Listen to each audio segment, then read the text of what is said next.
Cary, I have been severely depressed lately, and I bet you didn't even notice because I am a professional and I still recorded videos. I thought it was really obvious in yesterday's video. That is why I am pointing it out now. This is Spider-Man Team Up, issue 146. This is my attempt to cheer myself up.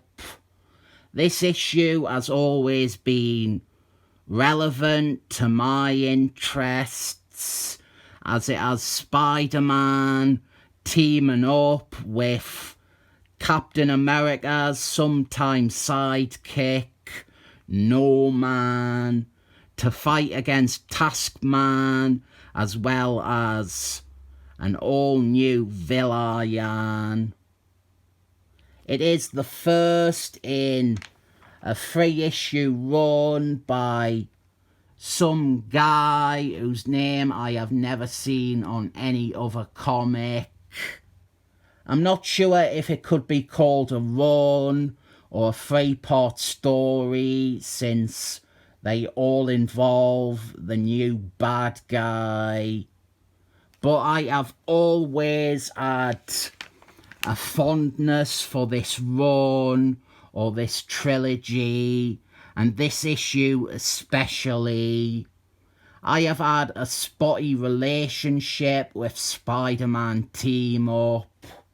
About 75% of the series I ate, but there are blips like these issues or this one that I like, and in this case, this issue even has elements of what I ate about Spider-Man Team Up.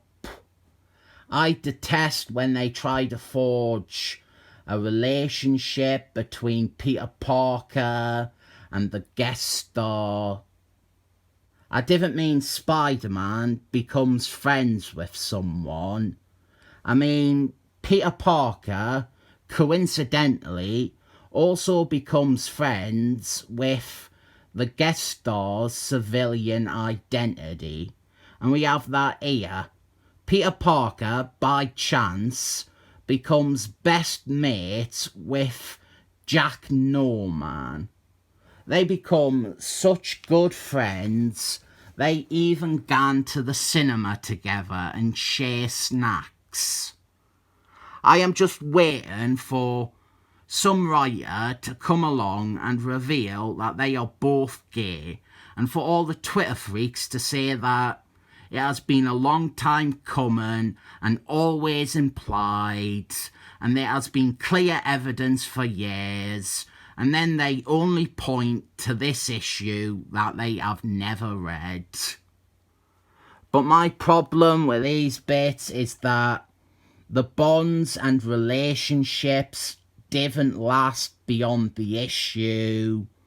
Peter Parker and Jack Norman, they really connect in this, and you would think that it would evolve into a meaningful friendship, but they never appear on panel together ever again. This is one of the most blatant examples of it. But another one I always think of is issue 65, when Christopher Clairvoyant as Captain Britain move in and become Peter Parker's roommate for all of an issue. And a good chunk of this comic is about establishing and developing this friendship between them. It does set them up quite well for an audience. It shows them both as pretty amicable fellas. But yeah, after this issue, they never see each other ever again. The bad guys are something that I really like about this comic though. On one hand, we have Taskman. He has assembled and trained a bunch of street thugs to work for and join this new character's evil cult. This character is called Black Abbott. He has a death touch and mental powers that include being able to control and possess his followers. He is a cool bad guy. He has a good simple design. He has potential, but he never appears again after these 3 issues and is eventually killed off panel by Scourge. Maybe the main reason I like Black Abbott is because at college I was in a sketch group with a guy called Jack Abbott, and it is pretty similar to his name, innit? He went on to be an acclaimed filmmaker, with his documentaries shown at film festivals. He did a one about Street Fighter, whereas I make videos on my iPhone to pretend I am not lonely. Spider-Man and No Man, they break up this gathering of street crims. And it's not easy to get across that this is good. It doesn't sound as good as I think it is, but it is good. It is a well done team up in almost every way. And the bad guys are imposing and a decent threat for them. And here is the bit that I think makes the case for Black Abbott not being a totally disposable Spider-Man team-up bad guy. One of his would-be followers rejects him, so Black Abbott takes control of him mentally, and then Black Abbott, he uses his death touch to disintegrate him. I think Black Abbott deserved better. He would have been good as a Captain America enemy, I think. There's already that No Man connection, so he could have been easily imported over to Captain America series. I think of those latter-day Marky Mark issues when Red Skull Man had a meeting with a bunch of bad guys and terrorist groups. And I think Black Abbott would have fit in there so well. But instead, that exact scene was when we learned that Scourge had killed him off panel.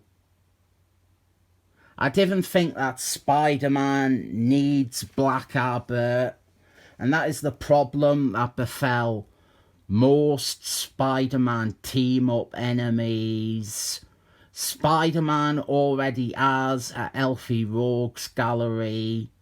He doesn't need religious leader man with a death grip or the Thermotronic man. Taskman, I think Taskman, people might say that he doesn't get a good showing in this because he is playing second fiddle to Black Abbott. But I think that is fine. Taskman is, above all else, a hired goon. That is what he does. He hires himself out. Black Abbott has paid him to be second fiddle. And he is still giving this out where he goes, this is starting to get out of hand and I've already been paid, so see you later, shitlords. I don't think he's coming back.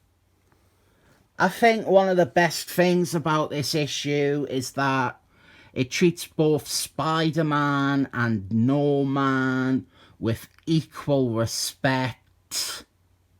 I didn't think anyone has sat down and dared to opine that No-Man is as good as Spider-Man before. And here, No-Man, he saves a kiddywink from a burning building. And there is a sweet little payoff to this in one of the other issues where we see this kid again and he is dressing up as No-Man and he thinks that No-Man is the best superhero ever. All in all, it doesn't sound like anything special really, but there is a tremendous amount of, I don't know if I would say quality. This is done really well. Even with that stuff with Peter Parker and Jack No-Man going to the cinema, it makes you care and invest in these two heroes and like them as characters. And for an ongoing series I mostly ate, this is always a treat to read. I just like it, and I didn't think it's entirely some nostalgia or getting a kick out of the bad guy having a name like someone I have not spoken to in years. Last time I spoke to them was about that dog doing Nazi salutes. That's how long ago it was. It has been so long, it is about time for Scourge to tell me that he has killed him off panel. I'll give this issue, you'll see it coming, but it's a 7 thumbs up.